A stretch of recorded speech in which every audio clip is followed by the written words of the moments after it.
The moment those red and blue lights flash behind your car, something strange happens inside your head. Your heart rate jumps. Your brain starts replaying the last few miles of road like a security camera recording. You suddenly become aware of everything. Your speed, the lane you're in, the music playing in the background, even how tightly you're gripping the steering wheel. Most drivers react the same way in that moment. They start preparing excuses. But here's the truth that surprises a lot of people.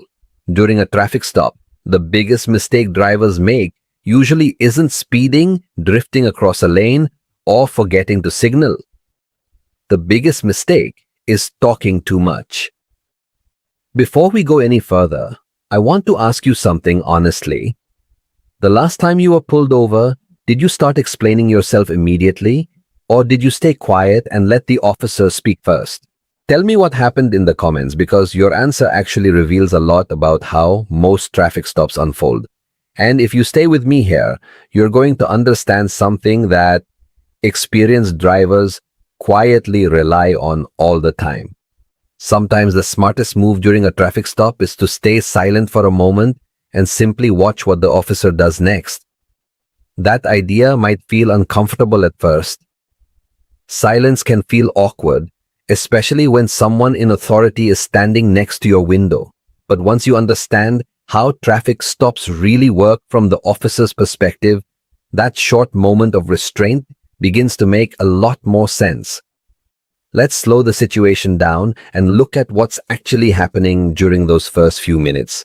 When an officer activates their lights and pulls you over, the stop doesn't really begin when they reach your window. It begins the moment they notice your vehicle on the road. By the time they step out of their patrol car, they have already made several observations. They know your speed from radar or pacing. They know whether you used a signal while pulling over. They've watched how your vehicle moved across the road.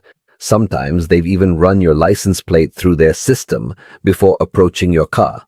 That means the officer already has a narrative forming in their mind before they speak to you. Now think about what most drivers do the moment the officer reaches the window. They start talking. "Officer, I'm sorry. I know I was going a little fast. I didn't see the speed sign back there." Those sentences feel polite and cooperative. But from a legal perspective, something very important just happened. The driver has volunteered information that confirms or expands the violation. This is where silence becomes powerful.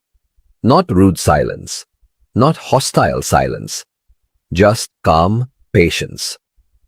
When the officer asks a question, you answer it clearly, but you avoid filling the space with explanations that were never requested. You might be surprised how often drivers accidentally create bigger problems simply by talking too much. Consider a situation that happens frequently near airports and major travel routes. A driver is heading toward the airport after a long day. Traffic is light, the road feels open, and the driver drifts slightly above the speed limit. A patrol car appears behind them and activates its lights. The officer approaches and asks a simple question. "Do you know why I pulled you over?" Most drivers treat that question like a guessing game. Was I speeding? Maybe I rolled that stop sign earlier.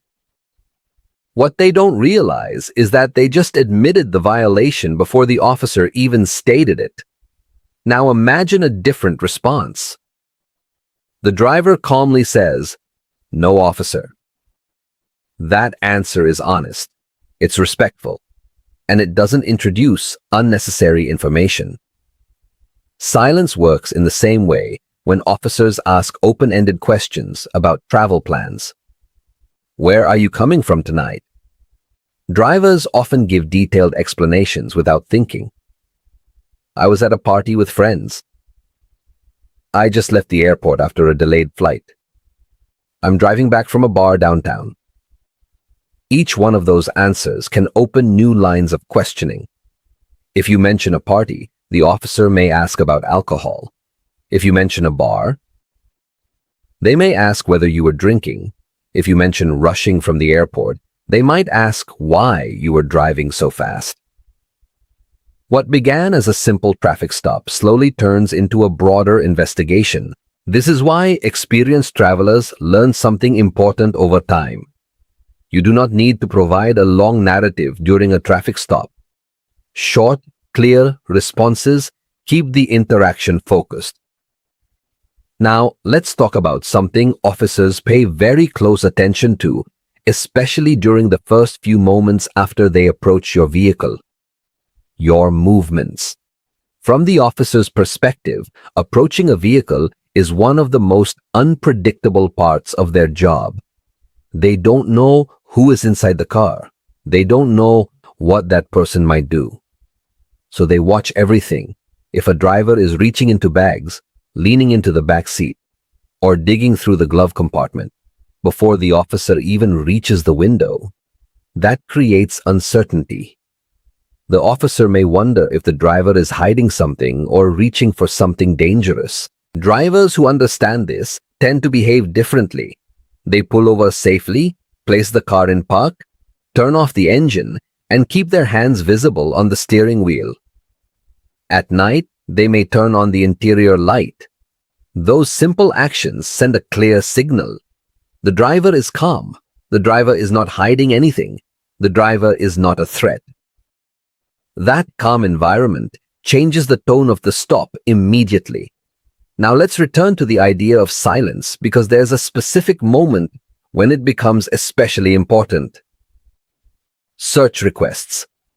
At some point during a stop, an officer may ask something that sounds casual. Do you mind if I take a look inside your vehicle?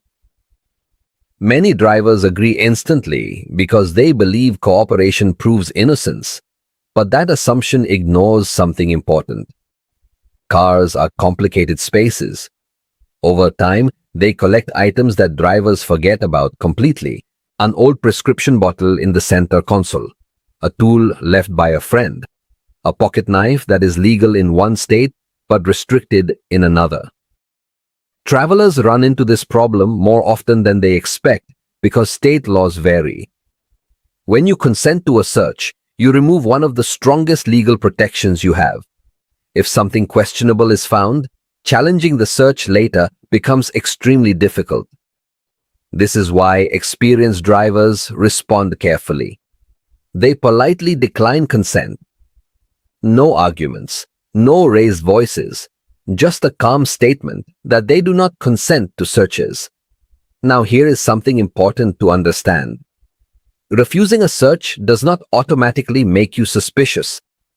Officers encounter this response regularly. What matters far more is behavior.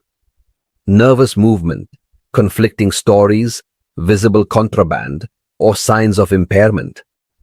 Which brings us to a situation that changes the entire dynamic of a traffic stop. Alcohol. Imagine you are driving back to your hotel after dinner while traveling. You had a single drink earlier in the evening and feel completely fine to drive. An officer stops you for a minor lane violation. They ask where you're coming from. You answer casually, I just left a party. That single word can shift the direction of the entire stop. The officer now has a reason to investigate whether alcohol was involved. They may ask follow-up questions about drinking. If the officer smells alcohol in the vehicle, they may begin a DUI evaluation. Field sobriety tests may follow. Drivers are often surprised by how quickly this process begins. Once impairment becomes a possibility, the officer follows a structured series of observations designed to evaluate coordination, balance, and attention. Those observations become part of a report that may later appear in court. This is another moment where silence and restraint matter. You are not required to explain every detail of your evening. You answer questions when necessary, but you avoid volunteering extra information that expands the situation. There is another phrase drivers sometimes use during traffic stops that rarely helps. I know my rights. It sounds strong and confident, but it often creates tension instead of clarity. Announcing that you know your rights does not actually invoke any specific protection. Quietly exercising those rights is far more effective. For example, politely declining a search is exercising a right. Staying calm and speaking carefully is exercising a right. Those actions carry far more weight than dramatic statements. Another factor many drivers forget is that modern traffic stops are recorded from multiple angles. Patrol cars have dash cameras. Officers wear body cameras that capture audio and video of the entire interaction. If a case ever reaches court, those recordings become evidence. Every statement made during the stop can be replayed and examined. Drivers who speak carefully often appear calm and cooperative on those recordings. Drivers who talk excessively sometimes reveal contradictions or admissions they never intended to make. This is one of the reasons silence can be such a powerful strategy. It keeps the situation focused on the original reason for the stop. Let's step back for a moment and think about the broader picture. Most traffic stops are routine. The officer explains the violation, possibly writes a ticket, and then the driver leaves. But sometimes a simple stop turns into something more serious. An admission about drinking, a search that reveals something unexpected, an argument that escalates tension. These moments rarely begin with dramatic events. They begin with small decisions made in the first few minutes of the stop. Drivers who understand how these interactions work often approach them differently. They stay calm. They move slowly. They answer questions clearly but briefly. And sometimes, before speaking, they pause for a moment and simply watch what the officer does next. That pause gives them control over their words. It prevents them from reacting emotionally or volunteering information they didn't need to share. And when the officer eventually returns their license and registration, perhaps with a warning or a citation, the interaction ends exactly where it should have stayed from the beginning. A simple traffic stop.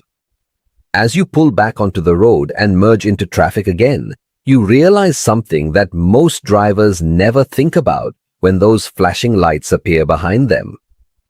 Sometimes the smartest thing you can do in that moment isn't finding the perfect explanation or apology. Sometimes the smartest move is simply taking a breath, staying calm, and choosing your words carefully. Or not saying anything at all until you truly need to.